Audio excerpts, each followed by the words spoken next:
number of different ways. Some stuff we're showcasing. So at CES, we were showcasing some ideas of how we would integrate off-board voice and how we would try for a seamless interaction service.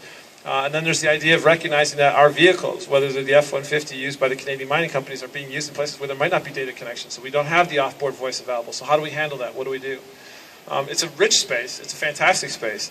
And it's one that we're addressing with each and every release. It involves, though, onboard processing, app link, off-board processing, and then a mediation behind when to use it best based on the driving, the driving situation that the driver finds himself in.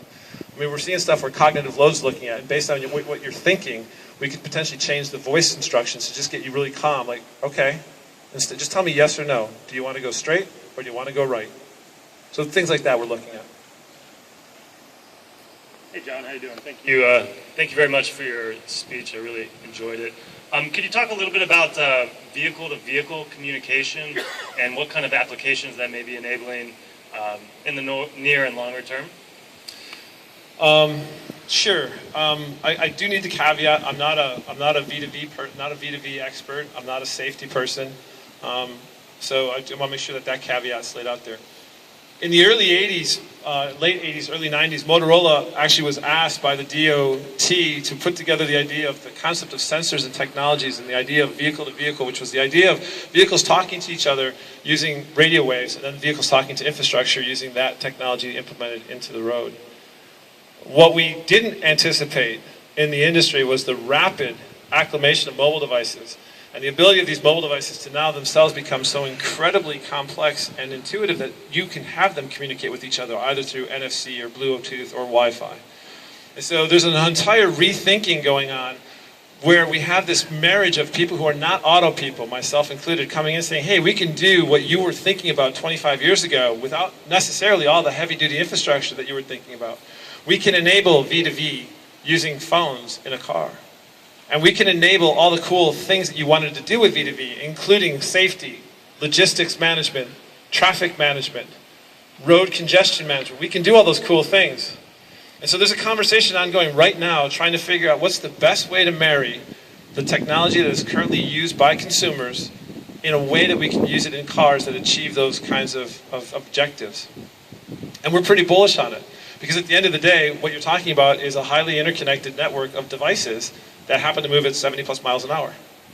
That's pretty cool, because we in this computer science space, we deal with electrons that move at the speed of light, lots and lots of them, and we happen to know how to harness them. So we're pretty excited from a software standpoint, taking a look at this and saying it's a software problem, and how can we solve it? And we enjoy the debate and the banter that happens with our electronic and our mechanical guys, and they're like, well, wait a minute, this is really hard, this is really unique. And I always go back to the guys and I say, hey guys, let's be very, very clear. Hardware is easy. Software is hard.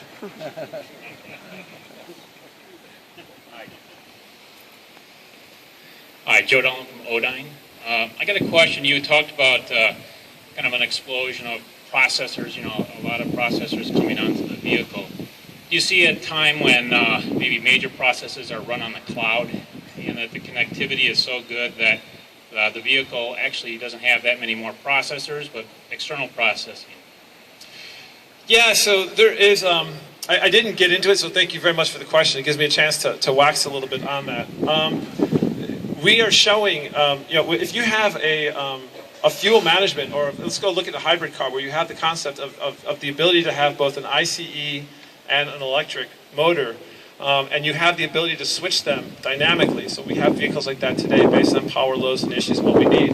But if we could do that by software, then we can imagine a world where I can real-time send route information, or better yet, parameters and configuration materials to you real-time as you're driving. So if I sense that you're in, for instance, in London, they have zones now where they're labeling A, B, C, and D, which happen to relate to usage of toxic materials or what you're carrying or how you're using it. And so instead of the driver having to know about it, I could see real-time configurations of the vehicle happening whilst in motion. We send you, instead of preloading tables to you, and instead of having you have to determine all your GPS location and figure out when to trigger it, we're able to use offboard and send you.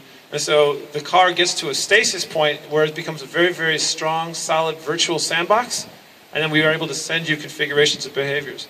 Certainly we're talking about that. At the end of the day, though, that kind of vision is only as good as the connectivity that we have in the world. And as the guys here who are doing big fleets know, there's a lot of places where we don't have connectivity, or the connectivity is so weak as to not be reliable. And so we have to figure out a balance between how to do it on board and how to do it off board. And the ones who are going to win are the guys who are going to be able to connection manage that and then deliver an optimal solution.